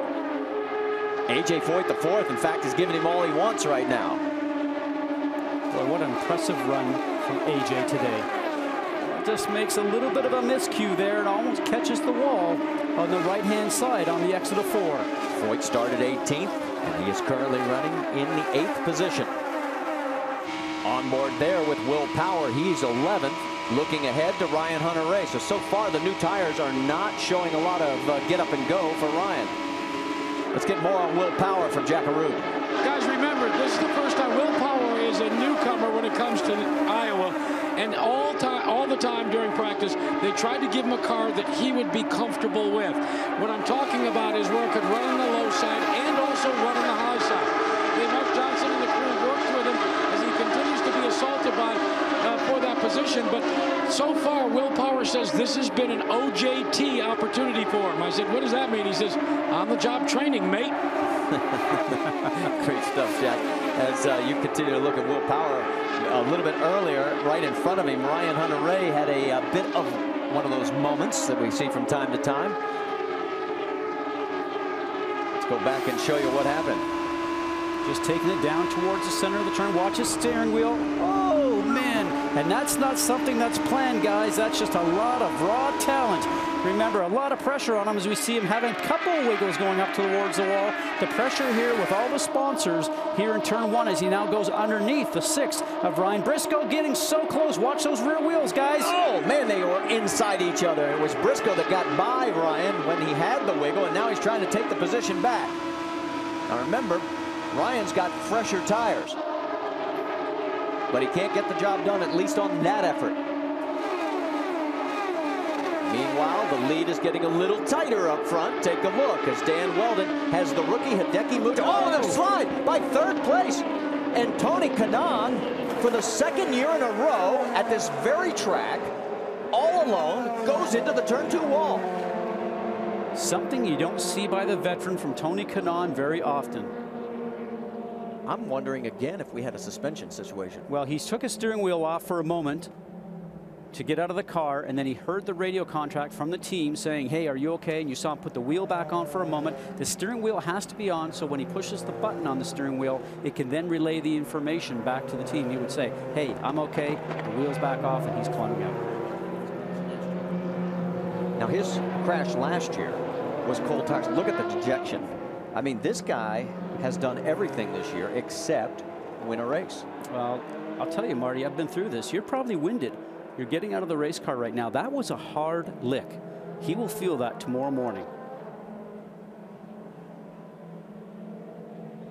He's getting out and taking a walk over to the Delphi safety crew. And let's go back to last year where Tony was all alone. Now remember, the temperatures here were much colder. He collected Jeff Simmons in this crash as well. Car goes into the turn, and the back end just starts to come around with him. And at that time, Jeff Simmons was driving the ethanol car, and he got taken out in the process. All right, so this is today. That was last year. Okay, now as a driver, I'm sitting here, and I'm Dan Weldon, Hideki Muto, and Danica Patrick, and I'm going, you know what? I like this. Hate to see somebody taken out and have a problem, but the fuel mileage game right now is becoming less of an issue for those top 3 cars. All right, let's take another look and see if we can see if anything broke on the car on Tony Kanaan. Now there is the 3rd car in line going into the turn, and the car just starts to come out as he's entering into the turn. Now, the interesting thing is those 2 cars that are in front, Marty, he's right behind them. Does he get too much turbulent air off of those, and it just takes the air off the rear wing? We won't know until we get a report from down below. But as a driver, you are always cautious about where you're placing your race car. See, he's already lost it on the entrance to the turn. So, you know, you might think about as soon as you turn the steering wheel and the back end wants to come around, it's almost like something also could have broken on the back of that car. Here we go. Let's watch the report from Danica Patrick's car. Very tough when you're Danica Patrick. You see her hand go towards the steering wheel, cutting back on the fuel measurement right there. Very smart move by a very talented driver. So we are under our 6th caution of the day. And for the top 3 front runners, Dan Weldon, Hideki Muto, and Danica Patrick, they have gone 55 laps since their last pit stop. There are 35 laps to go. Can they make it? Stay with us to find out. We have a new star in IndyCar. Danica Patrick wins at Twin Ring Motegi. Scott Dixon with a win at the Indianapolis 500.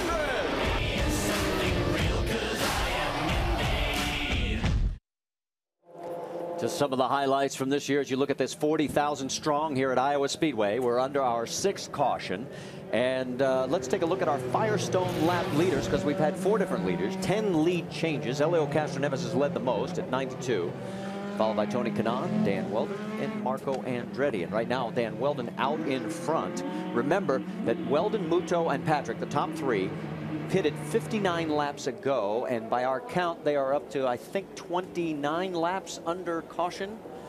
And let's get some updates on strategy. Brianne Pettigo, what's up in your area?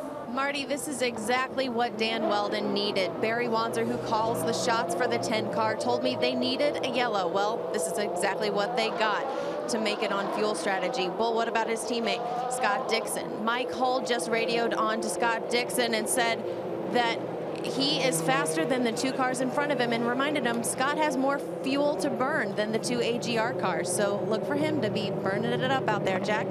Well, Hideki Muto has been under the tutelage of Barry Green's brother, Kim Green, all day long, and they have been battling a car that is good. Kyle Moyer has been the guy that has been calling the shots, though, for Danica Patrick. You were a bit concerned you needed to make fuel. What about now with this caution?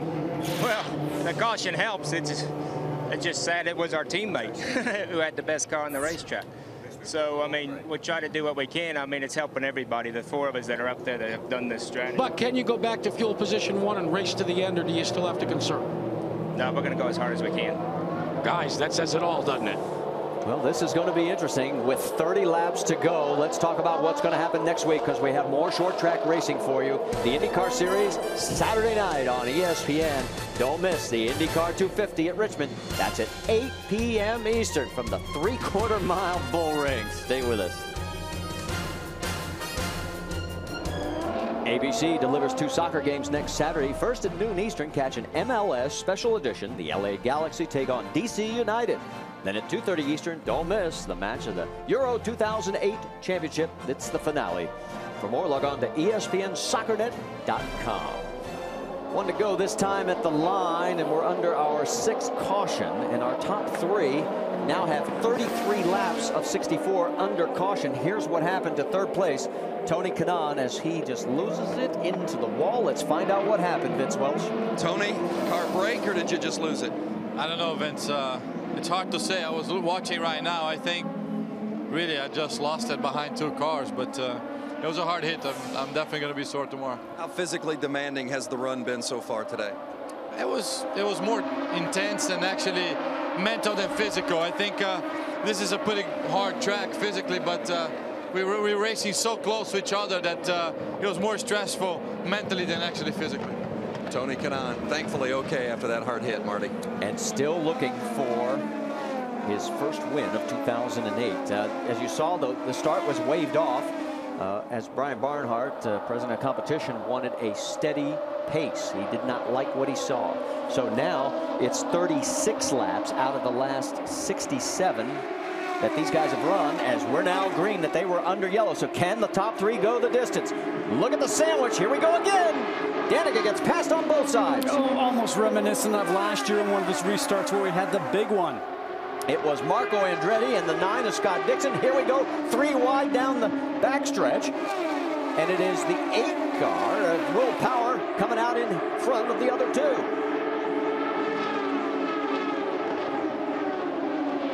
We also can tell you, word from Helio Castroneves, who is in 6th place, he may have a right front tire going down. So they may have to bring him in. There is Justin Wilson in the 02 car. As he's got Ryan Briscoe, that's a battle for 10th place on the track. And here comes Will Power alongside as well.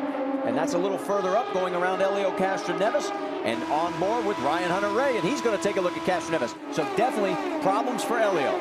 Well, we're not completely sure if the tire is very certainly going down, or is there a sensor telling him that the tire is going down. But because he's going slower, you got to believe the car's not handling well for him. Brianne Pedigo? Well, Scott, from Helio's camp, I'm being told that he's losing air in his right front tire. In fact, he's losing more and more. The pressure is going down more and more each lap. Tim Cindric and the fellow guys down here obliged their driver, let him stay out on the racetrack, but they did advise him to be smart and try and keep it on the racetrack. And we just saw contact as you were finishing up, Brianne, as E.J. Vizo touched wheels with the 3 car and nobody got launched. Well, that was very lucky, but if it is the tire going down as we're hearing and as he's feeling inside the race car, I guess I question why they didn't bring him in during that caution. They had that conversation during the caution period. Now, see the Team Penske machine, the top side, he's going slow, and E.J. Vizo, what a great young driver he is. He gets to the rear of the Penske machine and the wobble. You see that? And he just keeps his foot into it and keeps going. And the 3 car finally does peel off. So for Helio Castroneves, his string of top 5s runs is going to end at 7 in a row. You look on the left side of your screen, that is Dan Weldon, Hideki Muto. This would be a career best finish for him if he stays in 2nd. His best so far has been 6th. Marco Andretti is 3rd. This time by, it'll be 15 laps to go. You can see the top 6 contenders all in your screen. Helio Castroneves back out, no longer a factor today. Spoke to Hideki this morning and he said, I just need to finish. I want to get to the end. And he looked at me and he goes, you think there'll be a lot of caution periods here? I said, well, you know, you might just feel that, but how do you feel to get to the end? He said, I just know that I have a good car. I don't have the experience. I just want to finish. Now, will he think about finishing, Marty, or is he going to get greedy and say, I got to try and win this race? Well, and remember, you got Marco Andretti, his teammate, right behind him. And Marco, late in the last couple of races, we've had these incidents. Does he get a little too aggressive? Marco's another one that needs to just finish a race right now.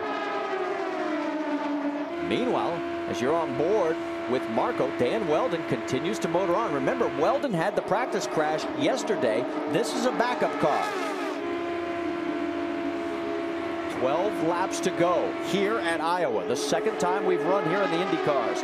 Who is going to win it? Right now, the fuel strategy of staying out has paid off for our top two. And we talked about the track position was part of the whole things of what to watch for here, simply from the fact it's tough to pass here when everybody's got a clean track in front of them and you're flat out on the gas like the leaders are right now. Marco Andretti looking to the high side again.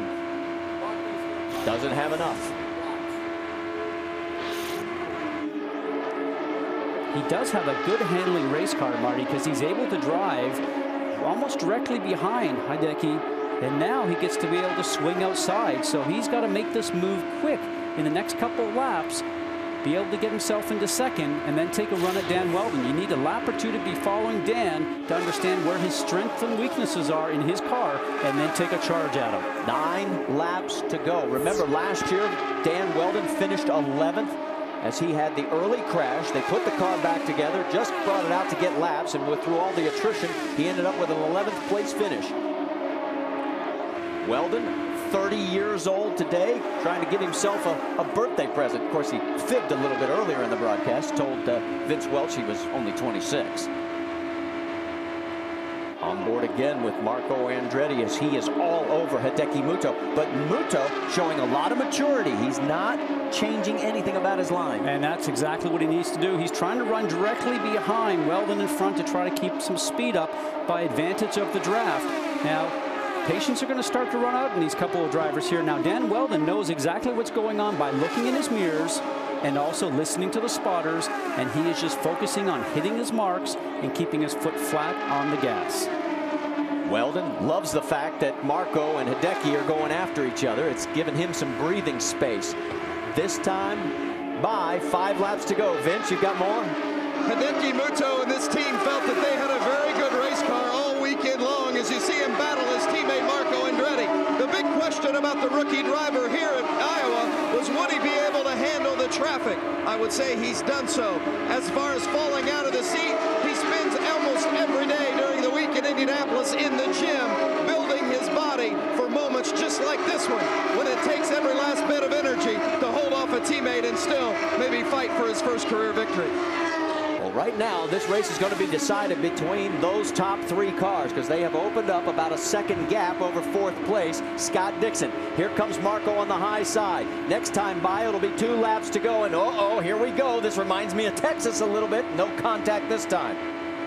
About 200 feet longer on the outside to try to go around, and now will he try to make it on the inside? So close. Oh, and that time Hideki did come down, and that was oh so close. Think about this. Remember that Target Chip Ganassi Racing, as A.J. Foyt is all over the 9 car of Scott Dixon. Ganassi Racing is going to give all their winnings to the Iowa Red Cross. With 1 lap remaining, the winner's check looks like it's going to go to flood relief victims, and oh so how appropriate. Into the 3rd quarter. You heard the call. Here comes Dan Weldon as he brings it across the stripe to take the win, and Hideki Muto second. Great job, Dan. Way to bring it home, man. Great job. Excellent job, boys. Excellent job. We deserved a bit of luck. Happy birthday, old man. Whatever. Good birthday. Happy birthday, old man. His second win this year. His other victory, of course, came back at Kansas, the 15th of his career. And it will be a big celebration, not only in his camp, but for the Iowa Red Cross as well, as they'll get the check from 1st place Dan Weldon and 4th place Scott Dixon. Very impressive when you think he put himself against the wall earlier in the weekend and he got into a spare car. It just shows you the depth of that team and the talent of Dan Weldon. They all believe in each other. He just got into that thing and went off and went towards the front and had the confidence of his team to give him something underneath him that was perfect. Let's check in with Brianne Pettigo. Barry Wanzer called the shots for Dan Weldon all day long. It's your driver's birthday, and it also has a special meaning, this victory for you after losing your brother. How special is this moment? I'm kind of surprised what you said there, but yeah, it was a great win for Target. you know, the guys, the preparation they do at the shop, they, you know, with the backup cars and stuff, it's had to come through this year, you know, and it showed at now 3 events. And we were able to pull off the win this weekend, and it's from a lot of hard work from a lot of individuals, not just that come to the racetrack, but also at the shop. And everybody did their jobs, and Dan did a great job driving. And you know, we took a chance there with the fuel, and the race came to us, and we're certainly very happy for Target and for everybody on the team. This win has a lot of special meaning for this team, guys, but also for the residents of Iowa who, you know, will benefit from this victory as well. They certainly will, Brianne, as there is your race winner as he is ready. Let's send it down to Jaggeroo. Dan Weldon is ready to get out of the car, and he does so to the applause of the assembled here.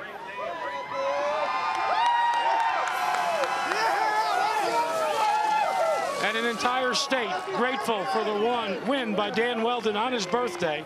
First of all, as they said on the radio, happy birthday, old man. You lied to us before the start of the race. What's this? You're a 30 guy now. 21 again after that. That was an awesome job by everybody at Target, Chip Ganassi Racing. And Chip's not here, but Chip, we'd have won by more if you were here. But, you know, we've got to give our thoughts and prayers to all the flood victims in Iowa. It's devastating, but I think everybody in the IndyCar series and everybody should be very proud of the show we put on, and hopefully we put a smile on their face. But Mr. Ganassi, this one's for you, baby. You said you learned the art of giving from your car owner, Chip Ganassi, and Team Target and the Target Company as well. If you could address the state of Iowa right now, what would you tell them about your gift to them? Well, I hope it put a smile on their face and can help them be positive. I've learned an awful lot from Target, and you know what a big difference just giving. What to you might seem a little, but what giving can do for people and property, and you know hopefully what Scott and I have done with donating our prize money to the cause will help. I know it's only probably a small bit, but you know, like I say, I've learned a lot from Target and a lot from Chip, and I'd be proud to represent these guys and hope it puts smiles on people's faces. Now, none of your competitors are listening, so can you share with me and with ABC what the key is to being as successful as you are on ovals?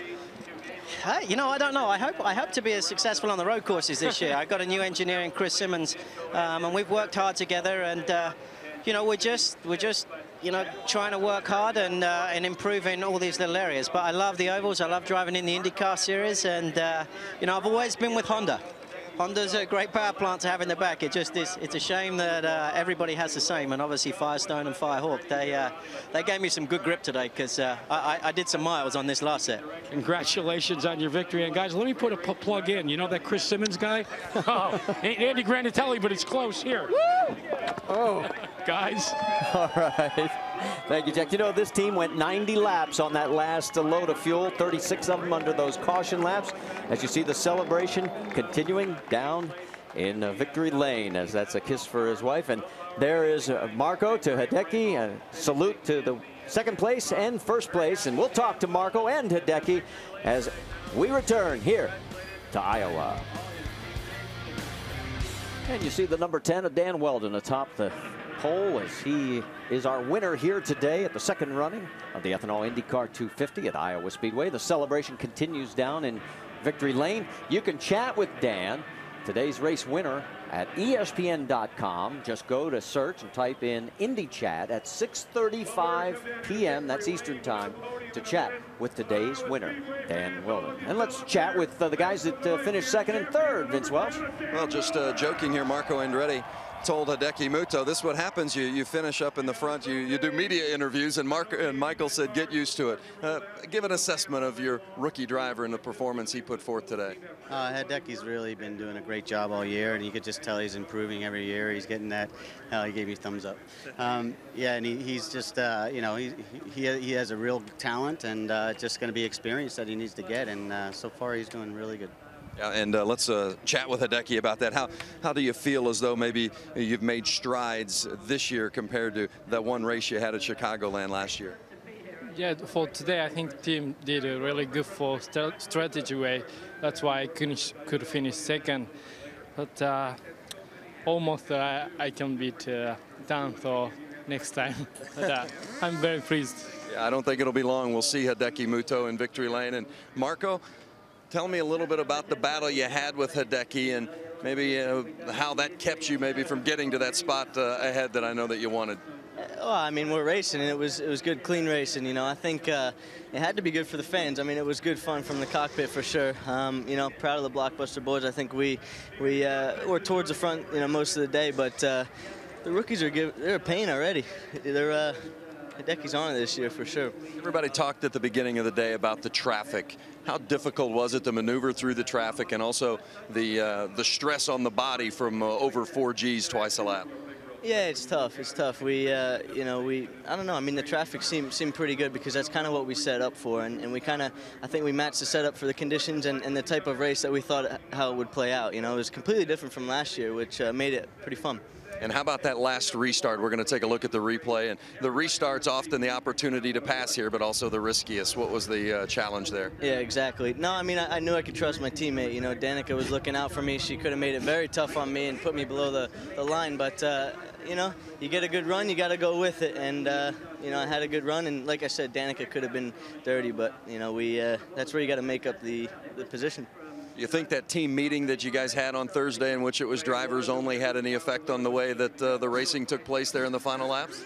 Well, I mean, you know, we just have to look after each other on the track, you know, and we always did, but, you know, more so today, and that's how we have to keep doing it, you know, and you're going to see 4 Andretti green cars towards the front every race. Marco Andretti and Hideki Muto, 2 AGR drivers on the podium today, Jackaroo. And right behind the podium is Scott Dixon, teammate to Dan Weldon, but he is on top in the points.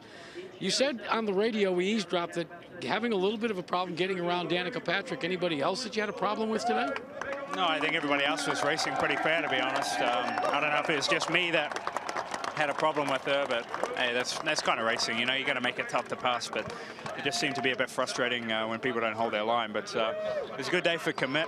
You know, a good points day. We didn't really have the car to win. We were back in, I think, in probably 8th at worst at some point, but the commit guys in pit lane did such a fantastic job to pull me through, and it worked out a strategy race. But still, Dan came through, and the luck that he's had lately, man, it's a big birthday for him today, the big 3-0, and so happy for him to see him win here. Let's talk a little bit about the long haul now. We go to another short track, and we go to another demanding track, and we're on a 6-week forced march. When do you begin to think about less about wins and more about points? You know, I think in the situation that we're in, you know, we need to think about points solidly.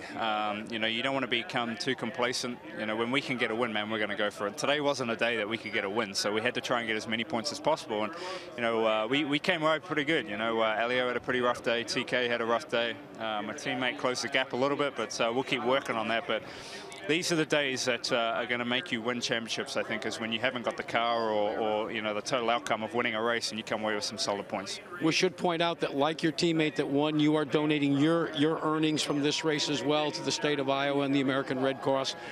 Does that leave you anything to buy your teammate a birthday present?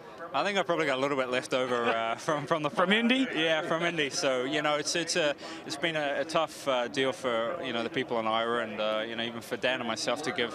You know, it's only little in the whole scheme of things, but to give you know, our prize money or our earnings from this race, you know, to the Iowa Relief Fund is you know, hopefully it helps a little. That's all we can try and do. Vince Welch. Thank you, Jack. And standing with Anthony Foyt IV and, of course, Ryan Hunter-Reay, 2 drivers that had an outstanding run today. First, I want to show you the wear and tear on the bodies of these drivers. Let's see.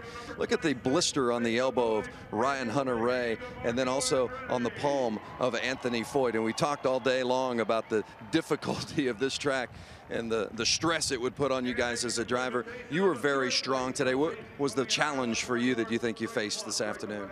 It was really challenging. You know, this track is really got a lot of grip, but really fast, and so we know that going in, and we know to prepare for a long race. And as the race goes on, and get more rubber, it grips up more, which even makes it harder to turn. So it's a very fun race, though. It's been a kind of a roller coaster season for you. What does this 5th place finish mean to you and this team today? Yeah, it was great. You know, we started off, you know, kind of okay at Homestead and St. Pete, and then we kind of hit the wall there at, in Indy, and we finally turned it around here. Great to have Lily with us on board and turn the season around and finish up strong for him. Yeah, congratulations. Nice run. We'll see you at Richmond. And Ryan Hunter-Reay, a driver that has had some outstanding runs, but you haven't been able to finish those runs, and you did that today, 8th place finish. I thought maybe you were going to have a better finish because you guys were up in the top 3. What dropped you down a few spots? Yeah, I did too. You know, we got up to 3rd, and I'm thinking, all right, we're back to where we were at Texas. Now it's my race. You know, I could do something with this. And we were doing something with it. Unfortunately, we got cut out by the fuel strategy there by Weldon, Danica, and the rest of them. And, you know, we had a great race car. We're doing great things over here at Ray Hall Letterman Racing, and for the Ethanol IndyCar program, it's been awesome, especially to do it here in Iowa. We didn't have the finish we wanted, but we ran up front, and had things gone our way today, we would have been on the podium. And what does that mean to you and to this team and with the ethanol and the corn producers here at this event at Iowa Speedway, and considering all the things that this community and this state has been through with the flooding? Well, it's great that we're here as a positive, you know. It's great. Everybody I've talked to, I've got a lot of support with all the ethanol folks here, and everybody I've talked to, this has been a positive instead of it being, you know, like a negative that us come here and race during the floods. But we've helped out every way we can. We still are helping out financially and physically, so we're happy to be here in Iowa. Real quickly, you made a heck of a save today. Did it seem as scary in the seat as it did on TV? Yeah, it was big. It was big, but you know what? Let's see it here. Yeah, here, you know, this car came up right in front of me and washed out the front, and then the rear just stepped out. I saved it though, brought it home, and it was nice to see that I could go under Marco Andretti and get by him without him pinching me. You like that? Oh, they never forget, do they, guys? They never forget. Never, ever. Okay, that's a reference back to Texas. If you weren't with us, we showed you what happened there. Take a look at the point standings because Scott has lengthened his lead over Elio to 48 from 35. Tony Kanaan has dropped another 20 back. He was 80 in 4th. And looking at Deki Muto, picks up 2 spots. A very smart run by him because he was a driver that seemed a little bit apprehensive this morning, just a little bit unsure of himself. This will be a big confidence booster, especially on our way going to Richmond here next weekend. Let's talk about this. 13 cars on the lead lap, a much better race than we had here last year, and 14 100ths of a second, the closest finish we've had all season long, and we're heading for Richmond. You know, and I'm looking forward to Richmond because remember when Rusty Wallace went there for the very first time, he looked out there and he said, are they driving flat out? And they are, and it makes me scared to stand on the outside of turn 1 and just see how fast those cars are at Richmond. And there is Dan Weldon, our winner today, as it's now the 5th win this year for Target Chip Ganassi Racing. 2 of them for Dan, 3, of course, for our points leader, Scott Dixon, and of course, we are heading for Richmond next week. In fact, we'll see you Saturday night. It'll be on ESPN at 8 p.m. Eastern for the IndyCar 250 at Richmond. Coming up next on ABC, it will be Red Bull X-Fighters. Congratulations to Dan Weldon. We thank you for watching ESPN on ABC. For Scott Goodyear, Jack Arute, Brianne Pettigo, Vince Welch, I'm Marty Reed. Thanks so much for joining us here at the Ethanol IndyCar 250 at Iowa. Till we meet again next week.